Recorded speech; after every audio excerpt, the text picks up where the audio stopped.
Sir, Qatar നടത്തിയ മധ്യസ്ഥ ശ്രമങ്ങളും ആ രീതിയിലൊക്കെ നമുക്കറിയാം ഗാസ വിഷയത്തിൽ. അപ്പോൾ നമ്മൾ കരുതുന്നത് ഇസ്രയേൽ ഖത്തറിനെ ആക്രമിച്ചത് ഖത്തർ നടത്തിയ മധ്യസ്ഥ ശ്രമത്തിന്റെ പേരിലാണ്. ഖത്തർ നിരന്തരം ഈ വിഷയത്തിൽ ഇടപെടുന്നത് കൊണ്ടാണ് എന്നൊക്കെ. പക്ഷെ കഴിഞ്ഞ 2 ദിവസങ്ങളിലായി പുറത്തു വരുന്ന റിപ്പോർട്ടുകളൊക്കെ നമ്മളെ അക്ഷരാർത്ഥത്തിൽ ഞെട്ടിക്കും. ഖത്തർ വ്യക്തമായി ഹമാസ് നേതാക്കൾക്ക് താവളമായിട്ടുണ്ട് എന്ന തരത്തിലാണ് ന്യൂസ് റിപ്പോർട്ടുകൾ പുറത്തു വരുന്നത്, വ്യക്തമായ തെളിവുകളുടെ അടിസ്ഥാനത്തിൽ. അപ്പോൾ എന്റെ ചോദ്യം എന്ന് പറയുന്നത്, ഗാസയാവാൻ ഖത്തർ അധികം വൈകാതെ ആയേക്കുമോ, അല്ലെങ്കിൽ ആവാനുള്ള സാധ്യതയുണ്ട്? ഞാൻ പറയാൻ പോകുന്ന ഉത്തരം ഒരുപക്ഷെ ഇത് കേൾക്കുന്ന ആർക്കും തന്നെ വിശ്വസിക്കാൻ സാധിച്ചു എന്ന് വരില്ല. നമ്മൾ ഖത്തറിനെ ഒന്ന് പഠിച്ചാൽ ആ കാര്യം വളരെ വ്യക്തമാകും. ഖത്തറിന്റെ ആകെ വലിപ്പം എന്ന് പറയുന്നത് കേരളത്തിന്റെ 3 ജില്ലയുടെ വലിപ്പമാണ്. ഖത്തറിന്റെ ആകെ ജനസംഖ്യ എന്ന് പറയുന്നത് എറണാകുളം ജില്ലയുടെ ജനസംഖ്യയാണ്. മാത്രമല്ല, ഈ 31 ലക്ഷം വരുന്ന ഖത്തറിലെ ആകെ ജനസംഖ്യയിൽ യഥാർത്ഥ ഖത്തറിലെ പൗരന്മാരെന്ന് പറയുന്നത് 3 ലക്ഷം പേര് മാത്രമാണ്. ബാക്കി അവിടുത്തെ 90% ആൾക്കാരും വിദേശികളാണ്, തൊഴിലാളികളാണ്. അതിൽ ഏറ്റവും കൂടുതൽ വിദേശ തൊഴിലാളികൾ ഇന്ത്യയിൽ നിന്നുള്ളവരാണ്. അത് കഴിഞ്ഞാൽ പാകിസ്ഥാൻ, പിന്നെ നേപ്പാൾ, പിന്നെ ബംഗ്ലാദേശ്. എന്ന് പറഞ്ഞാൽ ഇന്ത്യൻ ഉപഭൂഖണ്ഡത്തിൽ നിന്നാണ് ഖത്തർ ജനസംഖ്യയുടെ 90% പേര്. യഥാർത്ഥ ഖത്തറികൾ എന്ന് പറയുന്നത് കേവലം 3 അല്ലെങ്കിൽ 3.5 ലക്ഷം പേര് മാത്രമാണ്. ഇവരുടെ ഭൂവിസ്തൃതി എന്ന് പറയുന്നത് ഞാൻ പറഞ്ഞല്ലോ, കേരളത്തിലെ 3 ജില്ലയുടെ വലിപ്പം 11,000 ചതുരശ്ര കിലോമീറ്റർ ആണ്. അപ്പോൾ ഇവരെങ്ങനെയാണ് ഇപ്പോൾ നിൽക്കുന്നതെന്ന് ചോദിച്ചാൽ, അമേരിക്കയുടെ 16,000 സൈന്യങ്ങളാണ് ഖത്തറിനെ സംരക്ഷിക്കുന്നത്. ഇത് മുഴുവൻ അമേരിക്കൻ പൗരന്മാരല്ല. അമേരിക്ക വന്ന് പരിശീലനം കൊടുത്ത ഖത്തറിലെ പട്ടാളക്കാരും അമേരിക്കൻ പട്ടാളക്കാരും ചേർന്ന 16,000 പട്ടാളക്കാരാണ് ഖത്തറിനെ കാത്തു സൂക്ഷിക്കുന്നത്. അമേരിക്കയുടെ ഫൈറ്റർ ജെറ്റുകളും ബാലിസ്റ്റിക് മിസൈലുകളും റോക്കറ്റ് ലോഞ്ചറുകളും മിസൈൽ പ്രതിരോധ സംവിധാനങ്ങളും ഖത്തറിലുണ്ട് എന്നുള്ളതാണ് അവരുടെ ഏറ്റവും വലിയ ആത്മവിശ്വാസം. പക്ഷേ അതൊക്കെ ഒരു കാലത്തും ആരും ഉപയോഗിക്കാത്തതാണ്. എന്ന് പറഞ്ഞാൽ ഇതൊക്കെ പെട്ടിക്കകത്ത് വെച്ചിരിക്കുകയാണ്. പെട്ടി തുറക്കാൻ പോലും അറിയുന്ന ആരും ഖത്തറിലില്ല എന്നുള്ളതാണ് സത്യം. ഒരു യുദ്ധമുണ്ടാകുന്ന പക്ഷം ഈ ഇരിക്കുന്ന ആയുധങ്ങൾ എടുത്ത് പ്രയോഗിക്കാനുള്ള എക്സ്പീരിയൻസ് ഉള്ള പട്ടാളക്കാർ ഖത്തറിന് സ്വന്തമായിട്ടില്ല എന്നുള്ളതാണ് സത്യം. എന്നാൽ മറുവശത്ത് നിൽക്കുന്ന ഇസ്രയേലോ നിരന്തരമായി യുദ്ധത്തിലൂടെ കടന്നു പോകുന്ന രാജ്യമാണ്. ലോകത്തുള്ള എല്ലാ രാജ്യങ്ങളുടെയും ആയുധങ്ങളോട് ഏറ്റുമുട്ടി പരിചയമുള്ളവരാണ്. അത്യന്താധുനികമായിട്ടുള്ള സാങ്കേതിക വിദ്യകൾ കൊണ്ട് സമ്പന്നരാണ്. അവരെ സംബന്ധിച്ചിടത്തോളം ഖത്തറിലെ യഥാർത്ഥ പൗരന്മാരായ 3 ലക്ഷം പേരെ ലക്ഷ്യം വെച്ചുകൊണ്ട് അവർ നടത്തുന്ന ഒരു യുദ്ധം ഒരൊറ്റ ദിവസം കൊണ്ട് ഖത്തറിനെ ഇല്ലായ്മ ചെയ്യും എന്നുള്ളതാണ് സത്യം. അതായത് ഖത്തറിൽ തമ്പടിച്ചിരിക്കുന്ന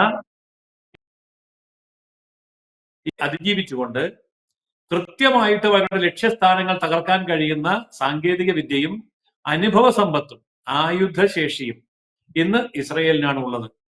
അതുകൊണ്ടൊരു തുറന്ന യുദ്ധത്തിലേക്ക് വരികയാണെങ്കിൽ ഖത്തർ നാമാവശേഷമാകാൻ ഒരൊറ്റ ദിവസം മതി. അതിനുള്ള വലിപ്പമേ ഉള്ളൂ, അതിനുള്ള സൈന്യമേ ഉള്ളൂ, അതിനുള്ള ആയുധമേ ഉള്ളൂ, അതിനുള്ള ജനസംഖ്യയേ ഉള്ളൂ ഖത്തർ. അതുകൊണ്ട് ഖത്തർ ചെയ്യാൻ പോകുന്നത് നയതന്ത്ര തലത്തിലുള്ള ഒരു പ്രതിരോധമായിരിക്കും. അതായത് യുദ്ധത്തിന്റെ ആദ്യത്തെ വെടിമുഴങ്ങിയാൽ ആദ്യം അമേരിക്കയുടെ സഹായം അഭ്യർത്ഥിക്കും, പിന്നെ സഖ്യകക്ഷികളുടെ സഹായം അഭ്യർത്ഥിക്കും. അവർ ആയുധം കൊണ്ടുവന്ന് ഇവരെ രക്ഷിക്കുന്നതിന് മുൻപ് തന്നെ യുദ്ധം അവസാനിക്കുമെന്നുള്ളത് കൊണ്ട് നയതന്ത്ര തലത്തിലുള്ള സമ്മർദ്ദ തന്ത്രങ്ങളിലൂടെ എങ്ങനെയെങ്കിലും തടിയൂരുക എന്ന ഒരൊറ്റ മാർഗമേ ഖത്തറിന്റെ മുമ്പിലുള്ളൂ. കാരണം ഖത്തർ ചെയ്തിരിക്കുന്നത് ഇസ്രയേലിനെതിരായിട്ട് നിൽക്കുന്ന ഹമാസിന്റെ പോരാളികൾക്ക് താവളമൊരുക്കുകയും അവർക്ക് സൈനിക പരിശീലനം കൊടുക്കുകയും സൈനിക സംരക്ഷണം ഒരുക്കുകയും സാമ്പത്തിക സഹായം ചെയ്യുകയുമാണ് എന്നത് അർത്ഥശങ്കയ്ക്കിടയില്ലാത്ത വിധം ഇപ്പോൾ സുവ്യക്തമാണ്. അതിനെ അവർക്ക് നിഷേധിക്കാൻ സാധിക്കില്ല.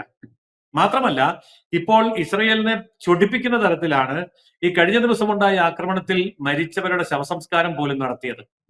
അതായത് ഹമാസിന്റെ പോരാളികളും നേതാക്കളുമായിട്ടുള്ളവർ മരിച്ചു വീണപ്പോൾ അവരെ ഫലസ്തീന്റെ പതാക പുതപ്പിച്ചുകൊണ്ട് അവരുടെ ഏറ്റവും പവിത്രമായ വലിയ പള്ളിയിൽ തന്നെ അടക്കം ചെയ്തു.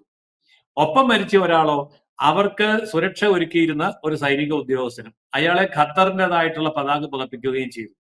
ഇവിടെ ഖത്തർ വ്യക്തമായ ഒരു സന്ദേശം കൊടുത്തിട്ടുണ്ട്: ഞങ്ങൾ ഹമാസിന്റെ സംരക്ഷകരാണ്, മരണത്തിൽ പോലും ഞങ്ങൾ നിങ്ങളോടൊപ്പം ഉണ്ട് എന്ന മെസ്സേജ് കൊടുത്തു. ഇത് മാരകമായിട്ടുള്ള ഒരു മെസ്സേജാണ്. ഇസ്രയേലിനെ സംബന്ധിച്ചിടത്തോളം ഖത്തറിന്റെ യാതൊരു വിധത്തിലുള്ള നിലനിൽപ്പും മനുഷ്യാവകാശങ്ങളും അവിടെ പരിപാലിക്കേണ്ട കടമ അവർക്കില്ല. പക്ഷേ നമ്മളെ സംബന്ധിച്ചും ഇത് ആശങ്കാജനകമാണ്. ഖത്തറിലുള്ള ആകെ ജനസംഖ്യയുടെ 21% ജനങ്ങൾ ഇന്ത്യക്കാരാണ്. അപ്പോൾ ഒരു തുറന്ന യുദ്ധത്തിലേക്ക് വരികയാണെങ്കിൽ അത്രയും ലക്ഷക്കണക്കിന് ഇന്ത്യക്കാരെ അവിടെ നിന്ന് ഒഴിപ്പിച്ചെടുക്കുക എന്ന് പറയുന്നത് വലിയ ഒരു ടാസ്ക് തന്നെയായിരിക്കും. ചുരുക്കി പറഞ്ഞാൽ ഖത്തറും ഇസ്രയേലും തമ്മിൽ യുദ്ധമുണ്ടായാൽ നാശനഷ്ടങ്ങൾ ഭൗതികമായി, അതായത് കെട്ടിടങ്ങൾ, ആയുധങ്ങൾ, ഫാക്ടറികൾ എന്നിങ്ങനെയുള്ള നാശനഷ്ടങ്ങൾ ഖത്തറിനാണ് സംഭവിക്കുന്നതെങ്കിലും മരണമടയുന്നവരിൽ വലിയൊരു സംഖ്യ ഭാരതീയരാകാൻ സാധ്യതയുണ്ട്.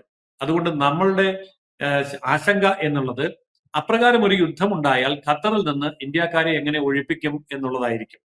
മാത്രമല്ല, ദിവസങ്ങളോളം നീണ്ടു നിൽക്കുന്ന ഒരു യുദ്ധത്തിന്റെ ആവശ്യം ഇസ്രയേലിന് ഉണ്ടാവുന്നില്ല. അപ്പോൾ യുദ്ധത്തിന് ഇടയ്ക്ക് നിർത്തിവെച്ച് നമുക്കൊരു രക്ഷാപ്രവർത്തനം നടത്താനുള്ള സമയം പോലും കിട്ടിയെന്നും വരില്ല. അതുകൊണ്ട് ശരിക്കും പറഞ്ഞാൽ ഇസ്രയേലിന്റെയും ഖത്തറിന്റെയും ഇടയിൽ ഉണ്ടാകുന്ന യുദ്ധത്തിൽ നഷ്ടം സംഭവിക്കുന്നത് ജനസംഖ്യാപരമായി ഇന്ത്യക്കായിരിക്കും എന്ന് ചുരുക്കം. കാരണം അത്രമാത്രം നമ്മളെ നേരിട്ട് ബാധിക്കുന്ന ഒരു വിഷയമാണ്. ഇപ്പൊ കേരളത്തിൽ തന്നെ നോക്കൂ, ഏറ്റവും കൂടുതൽ ആൾക്കാർ വിദേശത്ത് പോയിരിക്കുന്ന രാജ്യങ്ങളിൽ ഒന്ന് ഇപ്പൊ സൗദി അറേബ്യ ഒക്കെ കഴിഞ്ഞാൽ ഖത്തറാണ്. സാമ്പത്തികമായിട്ട് വളരെയേറെ ഭദ്രമായിട്ടുള്ള പുരോഗതി പ്രാപിച്ച ഒരു സമ്പദ് വ്യവസ്ഥയുള്ള രാജ്യം എന്നുള്ള നിലയിലും 88% തൊഴിലാളികളെ വിദേശത്ത് നിന്ന് സ്വീകരിക്കുന്ന രാജ്യം എന്നുള്ള നിലയിലും ഖത്തർ ധാരാളം ഇന്ത്യക്കാരെയും വിശേഷിച്ച് മലയാളികളെയും സ്വീകരിച്ചിട്ടുണ്ട്. സമ്പന്നമായ രാജ്യമാണ്.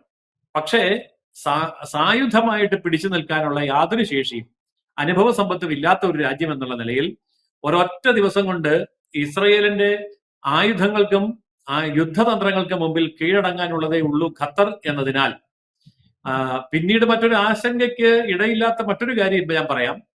ഒരു യുദ്ധം തുടങ്ങുന്നതിന് മുമ്പ് തന്നെ സറണ്ടർ ആയി പോകുന്ന ഒരു രാജ്യമാണ് ഖത്തർ. അതുകൊണ്ട് അടി കിട്ടുന്നതിന് മുമ്പ് തന്നെ സാഷ്ടാംഗം പ്രണമിക്കുന്നത് കൊണ്ട് എന്നാ പാവം പൊക്കോട്ടെ എന്നെങ്ങാനും കരുതിയാൽ അവിടെയുള്ള ഇന്ത്യക്കാർ രക്ഷപ്പെടും എന്നാണ് യഥാർത്ഥത്തിലുള്ള വസ്തുത. ഒരുപക്ഷെ ഇത് ഇങ്ങനെ പച്ചയ്ക്ക് പറയാൻ എല്ലാവരും ധൈര്യപ്പെട്ടു എന്ന് വരില്ല. ഞാൻ ഖത്തറിൽ പോയിട്ടുണ്ട്. ഖത്തറിന്റെ വലിപ്പം എന്താണെന്ന് എനിക്കറിയാം. ഖത്തറിനെ കുറിച്ചുള്ള ഏകദേശ രൂപങ്ങൾ നേരിട്ട് സന്ദർശിച്ചപ്പോൾ എനിക്ക് മനസ്സിലായിട്ടുണ്ട്.